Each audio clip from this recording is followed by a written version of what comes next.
I've been doing some thinking about Total War Troy, where myth meets realism, the truth behind the legend, and the direction Creative Assembly appears to be taking with this newest entry in the hallowed halls of Total War Saga. A couple weeks back, Darren from Republic of Play made a pretty interesting video about people's reactions to the announcement. Pointed out that viewers' initial responses were largely based around which community they hailed from. So where Invicta and Darren have a heavier historical focus, the top comments were largely neutral or negative, focusing on the anachronisms, unrealistic superhero armor, and larger-than-life characters who will once again be able to mow their way through dozens or even hundreds of enemies without breaking a sweat. Essentially, people were worried that it's not going to be much of a historical game, and where this community, my community, Milk and Cookies Total War, leans more towards the fantasy aspect now, because of my heavy emphasis on Total War Warhammer, he noticed that the comments tended to slant a bit more towards the mythological. People asking for Age of Mythology Total War and a more hands-on approach from Zeus and the party people up on Mount Olympus. If you've read Greek mythology, you know Zeus is all about getting his hands dirty, and he does so often. And that video got me thinking that their design approach for Troy might have a fatal flaw, and that trying to cater to everyone, it will ultimately appeal to no one. Which is an exaggeration, obviously. Any Total War game with Troy in the title is going to sell well, barring some unseen catastrophe. I don't think this will be financially disastrous in the slightest for Creative Assembly. But essentially, it's CA trying to have their cake and eat it too.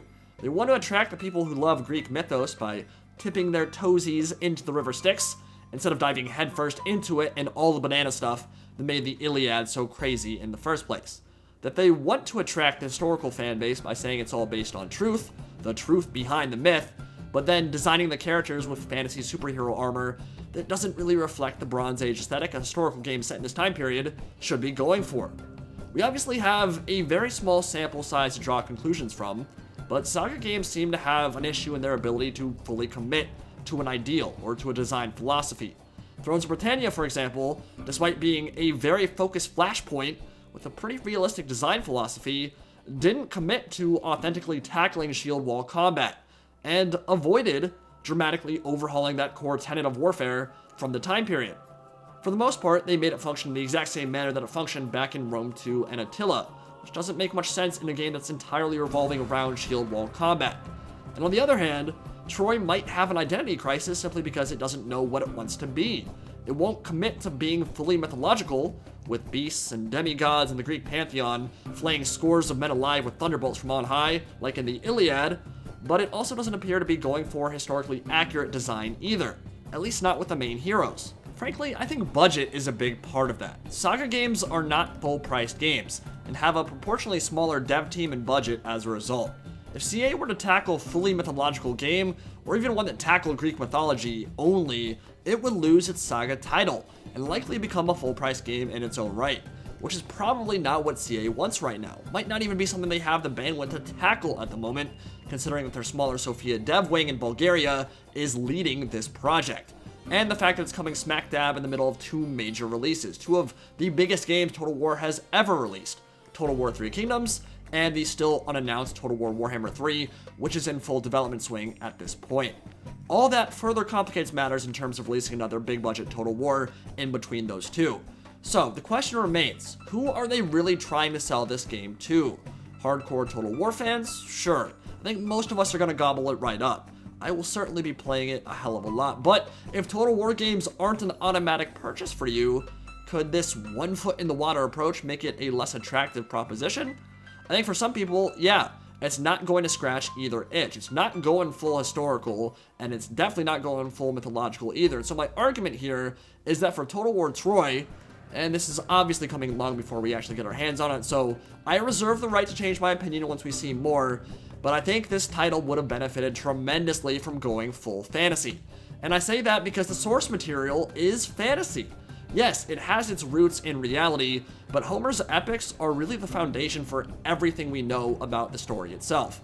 There is very little we can confirm for a fact in terms of the actual history of the Trojan War. We know that it did take place in some capacity, and we have a pretty good idea of where it took place, but all the details and characters we know and love come from Homer. And let's be honest, that story is not realistic in the slightest. There are also a couple more epics that were written by other authors, but for the most part, it is Homer and the Iliad that forms the framework and the basis for everything we know. And the Iliad starts with the demigod being dipped in the river Styx by his sea nymph mother to essentially make him immortal. It shifts to a hot or not competition with a golden apple and a bunch of horny Greek gods, then travels to the beaches of Troy with actual bombardment spells and superpowered heroes killing hundreds of men by themselves. So when I say that Troy should be a fantasy game and avoid this truth behind the myth approach, I'm not saying that because I like Warhammer, even though I do. I'm saying that because that's what the source material fits best with, what the epics actually are. I don't expect to see, nor do I want to see, Henry V, or Joan of Arc, or Temujin running around as a single entity behemoth in Medieval 3. There are lots of time periods Total War has never visited before that lend themselves well to historical accuracy. Or, well, as accurate as Total War gets anyway. If it's a purely historical setting, go historical. Go all in with it.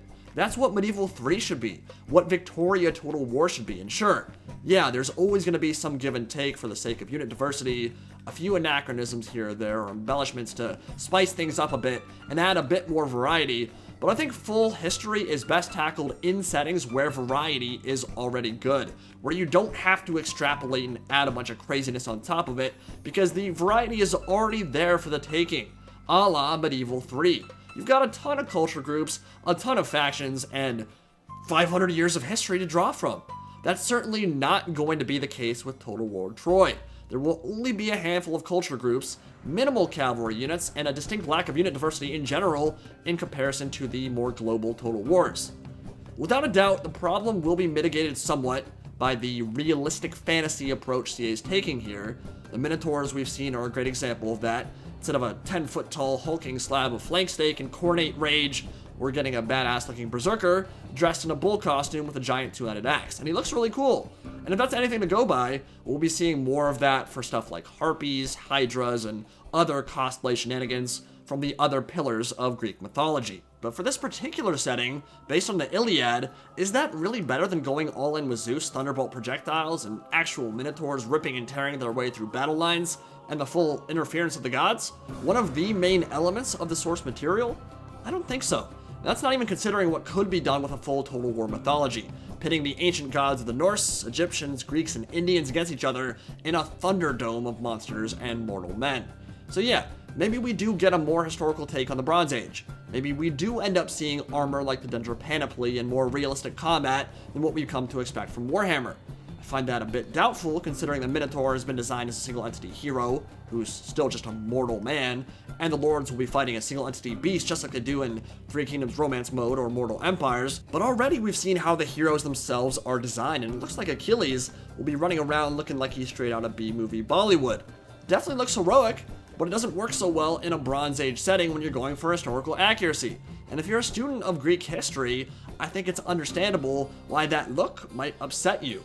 It's very Hollywood, which is a jarring visual departure from a game that claims to be going for realism. Not to mention, as many people have already pointed out, Achilles doesn't even look like how he's described in the Iliad. In the trailer, he's shown as a huge lumbering brute with a chiseled Roman face and brutally short hair, a far cry from the golden or flame-haired, long-locked pretty boy who disguises himself as a maiden and successfully passes himself off as a woman in a court filled with women before the outset of the Trojan War.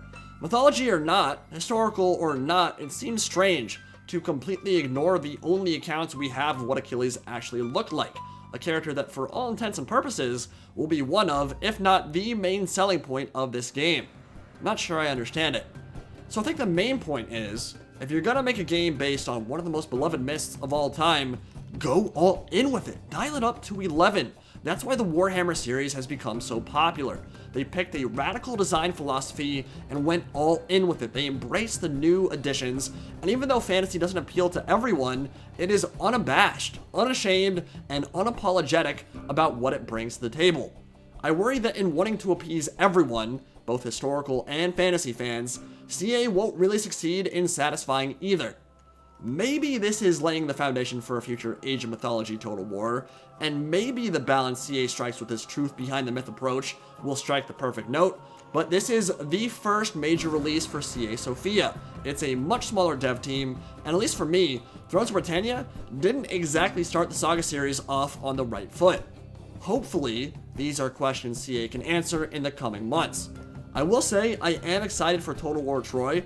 I do think it has the potential to be a very damn good game, and I will definitely get my hands on it as soon as I can and judge it for its merits and failings. I think a lot of us in the Western world grew up with this story, so it's a setting that absolutely appeals to me, probably appeals to a lot of you, and I think it's a very exciting setting for a Total War game. I just hope that Creative Assembly can deliver the goods to the best of their ability and make a game truly worthy of the epics it is based upon. But let me know what you guys think of Total War Troy and what you believe the future holds for the Saga series in general, and I'll see you all in the next video. Andy Prime, signing out for now. Have a good one, guys.